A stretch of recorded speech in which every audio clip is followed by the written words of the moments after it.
Alors comme souvent, mon sujet du jour est issu du rapprochement entre une observation récente, dont il a d'ailleurs été question ici, et une information lue dans la presse.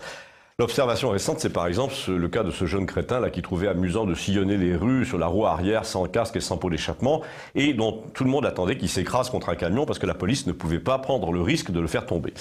Mais je vous ai parlé aussi des gens qui roulent sans assurance ou sans permis, des délits de fuite, le tout donc pour finir par tomber sur une information dans la presse économique, une information neutre, c'est-à-dire qui ne renvoie à rien d'autre que ce qu'elle vous annonce. Je cite, « Les assureurs sont encore loin d'avoir arrêté leurs tarifs pour l'année prochaine, mais la tendance ne fait guère de doute. On s'attend à des augmentations de primes d'assurance qui seront systématiquement au-dessus de 2%, voire 4%. » Alors ce qui est intéressant, c'est de mesurer et donc de souligner le décalage qui existe entre le vocabulaire empoulé des assureurs, les articles de presse qui vous expliquent l'augmentation du tarif, la réalité du terrain,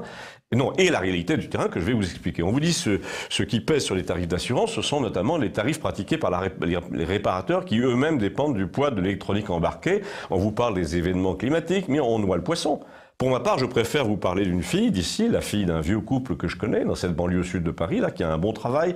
Enfin, qui avait un bon travail, qui venait même de changer de poste, et qui, pour fêter son augmentation, a décidé de s'acheter une petite Toyota toute neuve. Un jour qu'elle va au bureau vers 7 h du matin, au bas d'une avenue qui descend, elle s'arrête au feu rouge, elle règle le son de l'autoradio, elle regarde machinalement le rétroviseur, et une demi-seconde plus tard, elle est dans le coma, parce qu'une Audi noire, avec 4 hommes de 30 ans à bord, percute l'arrière de sa Toyota, l'envoie au milieu du carrefour, où elle est heurtée par un autre véhicule qui passait en perpendiculaire, avec 2 personnes à bord, un couple de personnes âgées, la femme qui meurt sur le coup, le monsieur qui va passer 8 mois dans le plâtre, la fille à la Toyota, elle perd 4 mois, son boulot, sa voiture neuve, le passager conducteur de la voiture derrière est mort, le conducteur aussi, 19 ans, somalien, les 2 autres à l'arrière grièvement blessés, le conducteur sans titre de séjour évidemment, est dans une voiture empruntée à un ami mais pas assurée jeune conducteur, la vitesse estimée du véhicule qui a causé l'accident était de 100 km/h en ville.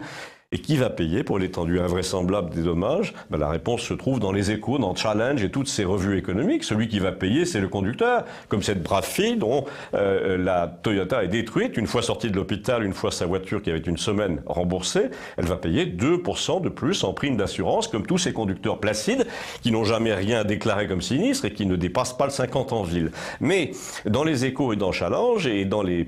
pages économiques du monde, vous ne trouverez jamais l'explication du surcoût des primes tel que je viens de vous le donner. Vous ne verrez jamais analyser la conduite de ceux qui détruisent volontairement leur pare-brise avant le contrôle technique parce qu'ils ont une étoile dans le verre en bas à droite depuis 4 ans. Vous ne trouverez jamais aucune enquête sur le nombre invraisemblable des arnaques à l'assurance émanant de véritables gangs spécialisés dans la combine du faux accident avec priorité. En revanche, que lirez-vous? Eh bien, vous lirez un éloge du 80 sur la route qui a permis de contenir ce qu'ils appellent la sinistralité auto. En fait, si mécaniquement le 80 permet d'obtenir que la sinistralité, comme ils disent, reste stable, c'est qu'elle augmente sans cesse ailleurs à cause des comportements d'une minorité souvent insolvable qui considère la voiture comme un prolongement de sa virilité, qui trafique les pots, les puissances, l'électronique de bord, qui débride les motos pour qu'elles puissent atteindre de 300 à l'heure en ligne droite, oui, vous avez bien entendu, et qui escroque les assurances sans cesse avec des méthodes issues de la pègre internationale. En résumé, la liberté et le portefeuille des gens simples et honnêtes sont sans cesse pressurés pour permettre de cacher à l'opinion que 10% des conducteurs ont remplacé le bonus et le malus par le doigt d'honneur, le tout pendant que les gendarmes eux-mêmes évitent d'appuyer là où ça fait mal. Eh bien, à Campagnol, c'est le contraire, on appuie, appuyez vous-même d'ailleurs, dites que la voiture violente, la voiture frimeuse, la voiture agressive était en train de sortir tout doucement de nos usages européens après 2 ou 3 générations, mais quand on a ouvert la porte à d'autres comportements venus d'autres continents et qu'on paye une surprime pour que ça ne se voit pas. Ici, ça s'appelle Campagnol TVL et c'est sur YouTube. Merci.